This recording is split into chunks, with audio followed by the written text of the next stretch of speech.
Magacaygu waa Mac. Qisadan waxay igu dhacday markii aan dhiganahay fasalka toddobaad. Waxay ahayd maalintii iskuulku noo soo idlaaday.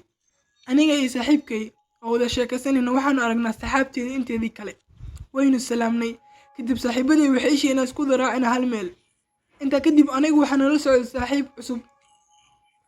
Balse saaxiibadii waxay u sheegeen u wada soconay meel kale si darteed waanu macsalaameynay.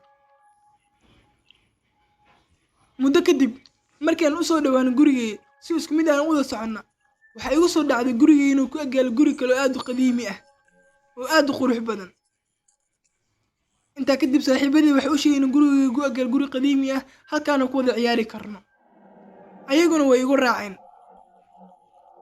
Dib ayaan u laabanay si aan u aadno gurigay qadiimi ah. Waxay nagu qaadatay inaan aadno muddo 30 daqiiqo ah.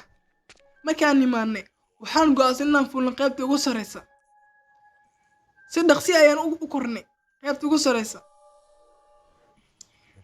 Halka anaga waqti ku qaadanayna oo ku baashaaleyna. Waxaana yaal halka agab dhismo ah. Haddaba waxaan maqlay shanqar u eg socodka bini'aadamka. Intaa kadib waxaanu maqlay biskoolad. Waxaynu bilaabnay inaan cararno una cararno dhanka jaranjarta si aan ugu baxno dabaqii. balse aniga qof baa isoo kala tuuray. Waxaana ku dhacay agab hoos yaallay. Dhaawac ayaa soo gaar laakiin dhaawac ma ahayn dhaawac saad u weynaa. balse waxaan u qabtaa saaxiibkay ayaa i gabri qabtay anigoo aad u shoogsan. waxaynu aadnay dhankii qaybta shanaad ee dabaqii. waxaanu ka orodnay jaranjartii. waxaana ku dhumanay jaranjarta hoosteeda. anagoo aad u daalan oo cabsanayna waxaan maqalnay orod dad ordaya. waxaana go'aansanay si degdeg ah inaan ugu degno dabaqii. nasiib wanaag daqiiqado gudahood waxaanu soo gaarnay dhankii hoose. waxaana ka baxnay albaabkii anigoo leh meesha ka baxsada. waxaan gadaal u eegay waxaan eersanay laakiin waan aamin waay waxaan arkay. waxay aan shan balse nin ka mid ah wajiis aad buu cabsi badnaa. waynu cararnay. gurigeeni ayaa nimid anigoo aad u daalan naxsanna. saaxiibadii waxay sheegeen aamusaan waxaa fiiriyay banaanka. balse waxaan arkay il aad u naxdin badan oo isoo eegaysa. gadaal ayaan u dhacay. si degdeg ah waxaan u wacay booliiska. nasiib wanaag booliiska si dhaqsi ayay nagu yimaadeen gurigii. waxaana u sheegnay wixii dhacay maanta. balse waxaan arkay nimankiina cirsanay mid ka mid ah xagga taagan. waan rumaysan kari waaye. booliiskii waa u sheegay nasiib xumo ninkii uu ka baxsaday meeshii.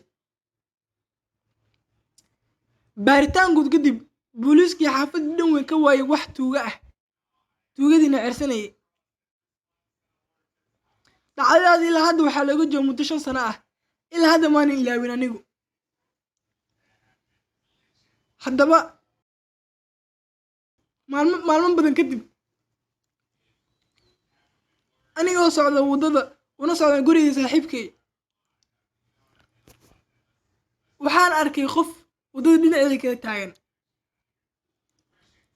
wuxuuna ila ekaa nimankiina cirsanayay maalintii mid ka mid ah oo aad wajiis u cabsi badnaa. afkiisana wuxuu ahaa af zayd u weyn oo naxdin badan. aad buu u qoslayay.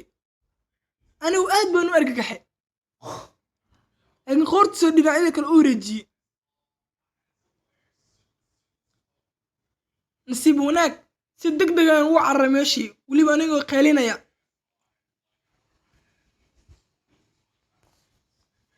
waxaana soo gaaray guriga saaxiibkay anigoo naxsan rumaysan kali la wax maanta dhacay oo aad u shoogsan. saaxiibkay ayaa yimid igu yiri isdaji saaxiib maxaa dhacay maanta ii sheeg. haddana dib ayaan u fiiriyay